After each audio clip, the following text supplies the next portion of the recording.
Caesar! Rollo now is the Duke of Normandy. He's got everything he could have possibly wanted. Glory and legacy are everything to a Viking. And just as much as Floki, Rollo is an old-fashioned Viking. It's everything. It's about creating something that you built.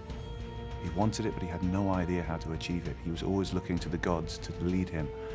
And now finally he's taken the bull by the horns, and he's taken his destiny and he's put it in his own hands, and he's rightly got what he thinks he deserves, which is, you know, to have his own kingdom and to have a loving wife, Princess Gisela.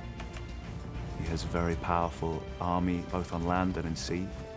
Even Ragnar and Björn and the rest of the Vikings, as far as wide as Scandinavia, have heard of the power of Francia, and they even are worried about even traveling through Frankish waters to get to the Mediterranean.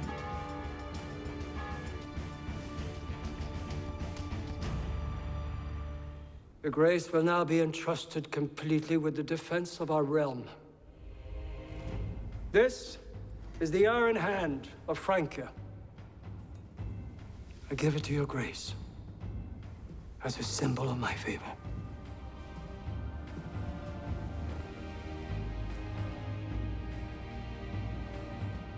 He's made a name for himself in Normandy, and that means everything to a Viking, to prove to the gods that he's worthy of the stable of Valhalla, but he's also become a Christian. So now he's pleasing the Christian God by being a great ruler and following Christ.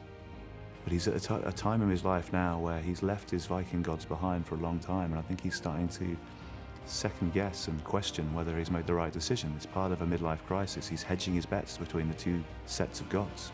Does he stay loyal to the Christian God, which was obviously just part of a deal he did to become the Duke of Normandy and to gain everything he ever wanted? But he's also got the gods he grew up with as a child that will never leave him. You know, when most people in Francia hear a clap of thunder, they hear lightning, they hear thunder. Rollo still hears Thor, and that's not going to leave him. Whether this is going to satisfy him or not for the rest of his days is another question, but right now, Rollo has everything he could have never imagined. By the end of this season, I would have done over 45 hours of drama as Rollo. And it's incredible to think that I'm still learning about him. I've still got so much to play with.